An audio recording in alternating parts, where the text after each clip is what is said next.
चलिए हम लोग समझ लेते हैं कि हम लोग कल कैसे ट्रेड करने वाले हैं, मार्केट ने क्या क्या चार्ट बनाया हुआ है और कैसे हम लोग इसको इंटरप्रेट कर सकते हैं। देखो बड़े टाइम फ्रेम में जाते हैं ना, तो बैंक निफ्टी ने क्या किया है, बैंक निफ्टी ने 60,000 का रिजेक्शन लिया है, 59,500 के राउंड नंबर का ब्रेक डाउन दिया लास्ट में आके, और फिर एक सपोर्ट जो बनाया था 13 जनवरी को, उसके आसपास क्लोजिंग दिया। ठीक है, जिस तरह से ऊपर से सेलिंग आया हुआ है, हम लोगों को सेल साइड का ही ट्रेड आइडेंटिफाई करना चाहिए। लेकिन एक बार हम लोगों को समझ लेना चाहिए कि वैसी जगह पे हम लोगों को सेल नहीं करना है जहाँ पे सारे लोग सेल करने आ जाए। सपोज कल के दिन में गैप डाउन हो गया, तो ऐसे ही मार्केट निगेटिव सेंटीमेंट में गैप डाउन हो जाएगा, तो सब लोग यहाँ पे सेल करने आ जाएंगे, तो मार्केट हो सकता है रिट्रेसमेंट देने लगे। तो एक बार हम लोगों को वेट करना है, सेटल होने देना है, फिर एक बार स्पॉट देख के हम लोगों को ट्रेड करना है। ठीक है, कोशिश रहेगी कि हम लोगों को कोई सेल साइड का ट्रेड मिल जाए। ठीक है, उसके बाद हम लोग सेल साइड का ट्रेड लेंगे। दूसरा, अगर हम लोग निफ्टी का चार्ट देखें, निफ्टी के चार्ट में अगर देखें ना, तो निफ्टी में तो कोई सपोर्ट दिख भी नहीं रहा। एक सपोर्ट यहाँ पे था, उसको तोड़ दिया, और एक सपोर्ट यहाँ पे है जो 25,000 के आसपास एक सपोर्ट है, वो तो नॉर्मल कॉमन सपोर्ट है। और ये अब आज जो किया है ना, 25,200 का एक ब्रेकडाउन देके छोटा सा रिट्रेसमेंट करके यहाँ पे क्लोजिंग किया। तो निफ्टी में कोई सपोर्ट है भी नहीं। तो अभी क्या होगा, जिन लोगों ने 25,200 के आसपास, ये सब जो बायर्स रहेंगे ना, यहाँ पे जो बायर्स हैं, वो लोग अब हो सकता है पैनिक सेलिंग करना शुरू कर दें, तो थोड़ा सेलिंग आ सकता है।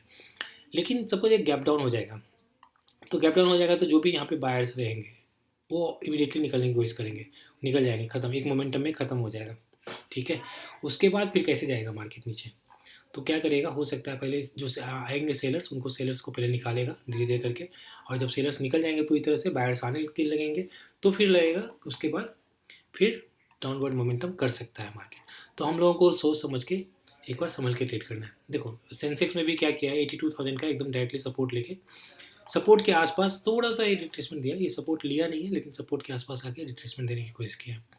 इसका भी अगर 15 मिनट का टाइम फ्रेम पे हम लोग चार्ट देखें, तो इसका भी कहीं दूर दूर तक सपोर्ट नहीं दिख रहा है। एक जनरल सपोर्ट यहाँ 82,000 का दिख रहा है, जो भी हो सकता है मोस्ट प्रोबेबली कल के दिन में ब्रीच कर दे।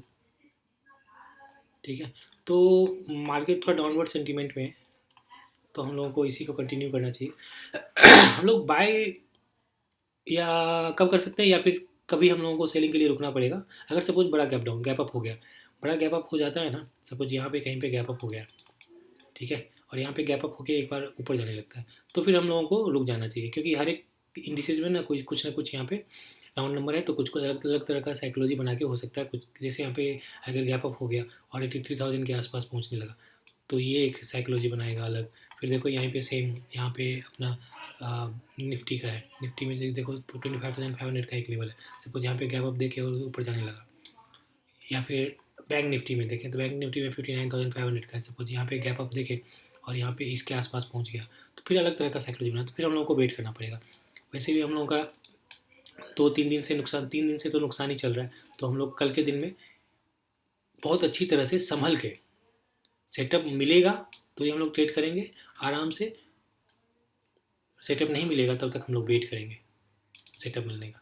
ठीक है, आज के लिए इतना ही, मिलते हैं फिर अगले वीडियो में। Thanks for watching, have a nice